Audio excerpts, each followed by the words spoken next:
O Conversas com Binder é um podcast de entrevistas, bate-papo e informação. Aqui, o jornalista Ângelo Binder recebe artistas, famosos, comunicadores, empresários, políticos e pessoas com ótimas histórias para contar.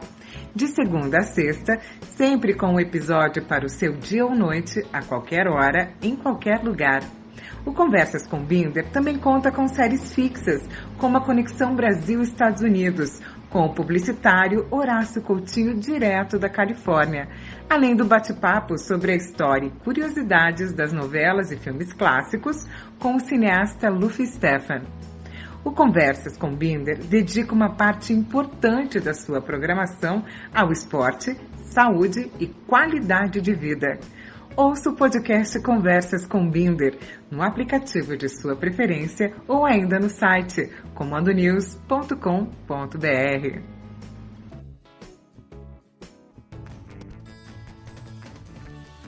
É isso aí, pessoal. Mais uma edição de Conversas com Binder. Hoje uma conversa bastante especial para mim, porque eu vou ter a honra de conversar com o John Ulloa, do Pato Fu, né? Um cara que eu admiro muito, uma banda que eu acompanho há décadas, vou falar que faz tempo já, e aí vão aí mais de 20 anos?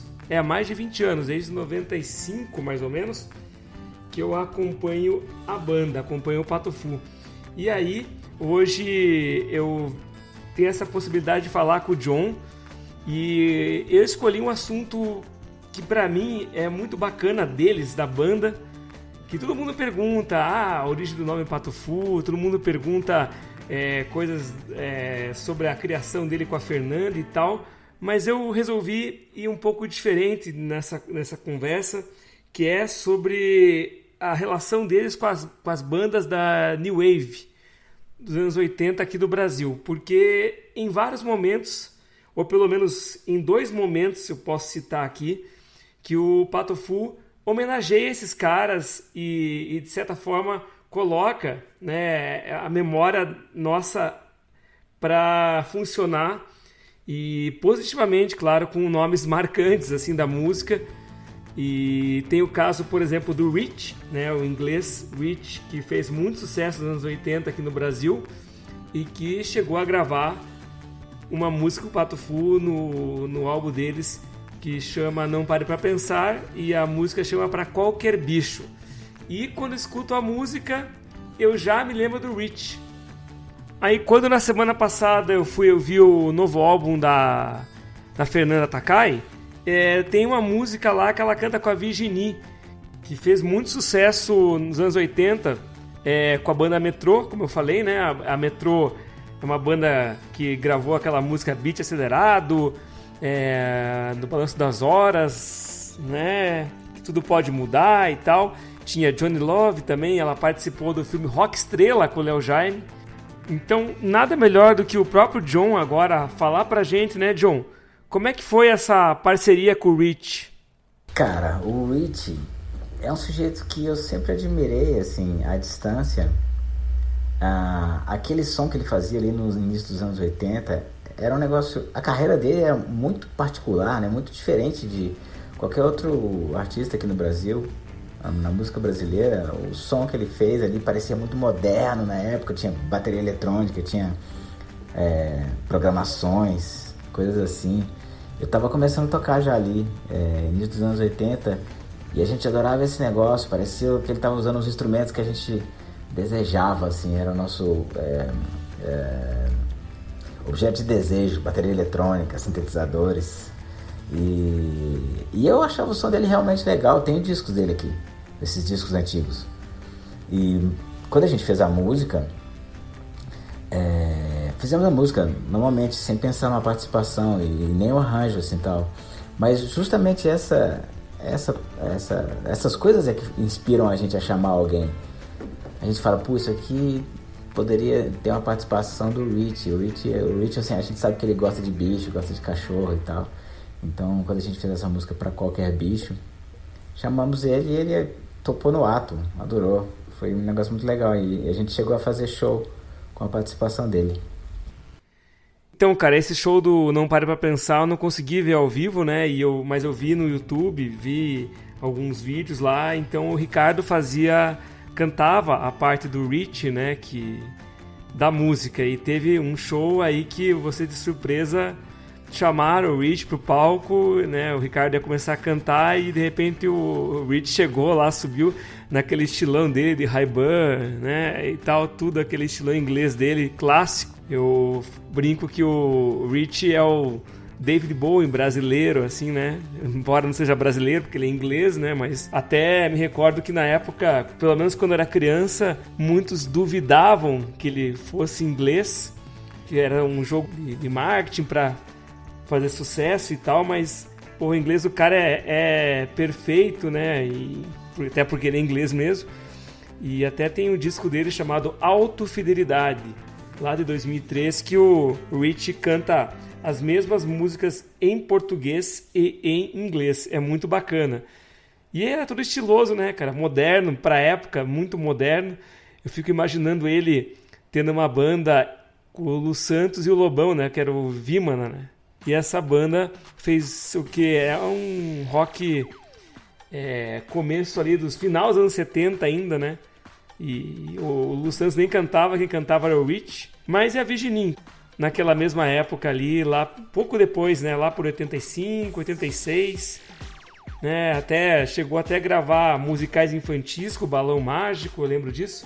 Além de, claro, estar envolvido com a New Wave, com filmes como Rock Estrela, que eles participaram e tal.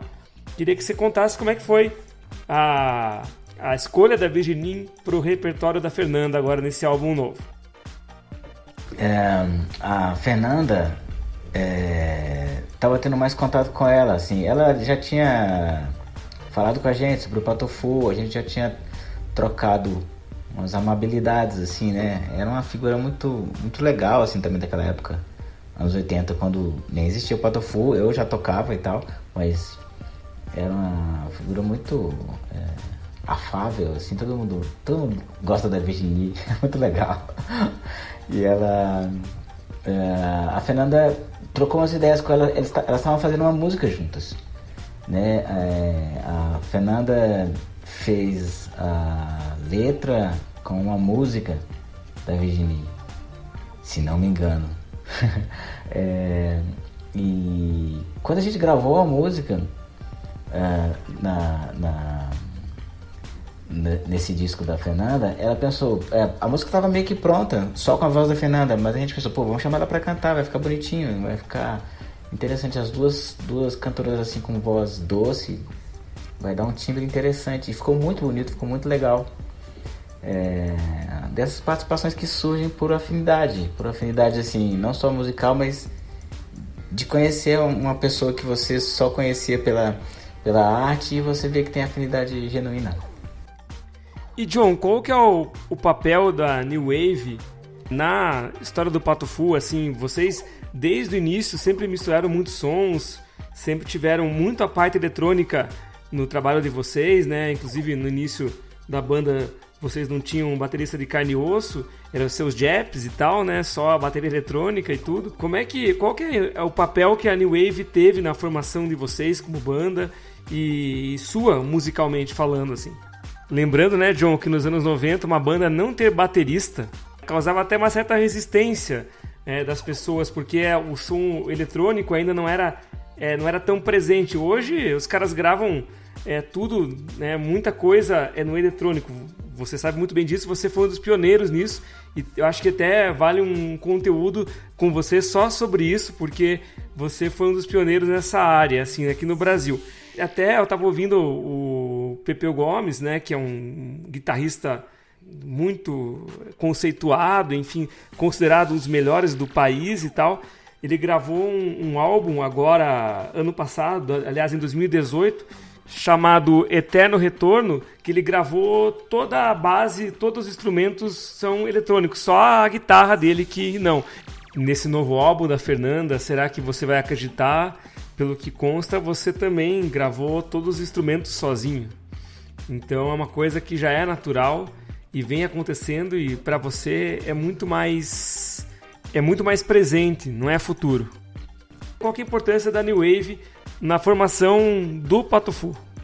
Realmente, assim, a nossa influência mais forte era o som dos anos 80, muito por causa da nossa idade. Então, a New Wave era um saco de gatos, assim, tinha coisas horríveis, todo mundo, e coisas maravilhosas nesse rótulo New Wave.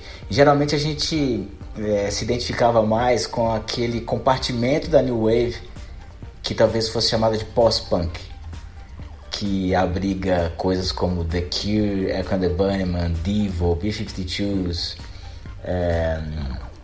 Eurythmics e coisas assim, Susie and the Banshees, e mesmo os punks primordiais, né, como The Clash, Dead Kennedys.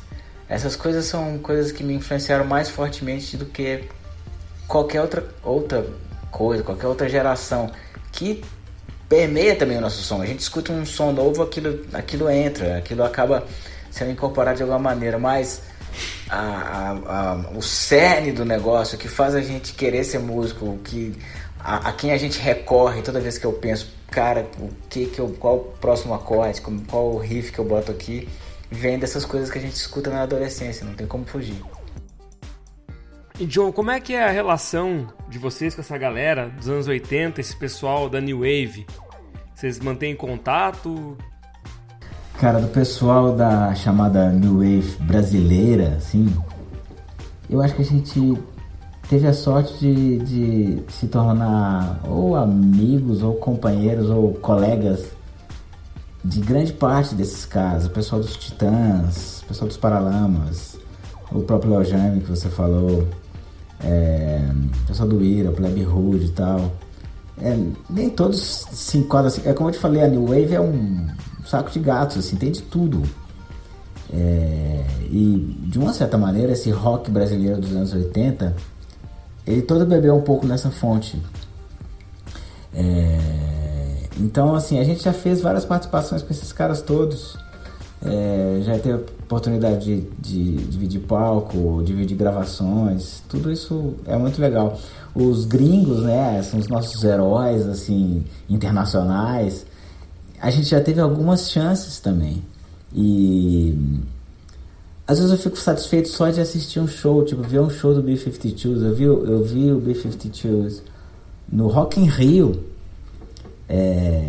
né, eles ainda jovens e tudo mais, e vi mais recentemente de novo, eu vi o Devo. O Devo é a banda que mais me influenciou na maneira de pensar, assim, talvez até mais na maneira de pensar a música, na maneira de pensar o mundo, assim, o tipo de visão crítica que eles têm, talvez mais do que o som até. Mas eu adoro o Devo. Eu costumo dizer que é por causa do Devo que eu sou assim. E a gente já teve a chance de tocar com eles, de tocar no mesmo festival, de se encontrar nos bastidores e tal. Tudo isso é muito legal. E só o fato de ter assistido o show desses caras, que são de uma época diferente, às vezes agora, né, anos depois, os caras já numa fase da carreira mais avançada, assim, tal, é muito legal. Ah, sim, com certeza. Eu fico pensando, assim, eu nunca tinha visto um show do Paul McCartney, por exemplo. Eu sou muito fã dos Beatles e tal, e não tive oportunidade de assistir, né, cara? Aí ano passado, né, antes da pandemia, teve a turnê, cara, fizeram shows aqui no Brasil, eu não perdi a chance, porque eu falei, tem que ser agora, nunca imaginava que a gente chegar nessa situação que a gente tá hoje, mas eu fui lá e deu um jeito de ir, né, cara, assistir, e foi incrível, assim, você tá, por mais que aquela multidão toda, você tá respirando aquele mesmo ar, sentindo aquele momento ali, com aqueles acordes, aquelas músicas e tal. Foi incrível, até acabei me emocionando e caí da arquibancada do estádio, né? Um momento, isso foi após o show, levei um tombo lá e foi engraçado, mas isso marcou até, eu brinco que eu tenho a minha calça Paul McCartney agora, uma calça jeans que eu tava no dia e que rasgou, e que aqui em casa quiseram jogar fora a calça, rasgou, mas eu falei, a calça Paul McCartney, a maior lembrança que eu vou ter de ter visto um Beatles tocar, porque outra vez eu tive a chance de ver o Ringo Starr, mas não acabei desistindo na hora lá e não fui. Então é marcante para qualquer fã estar perto do ídolo, é uma coisa que marca muito. mesmo que você como músico,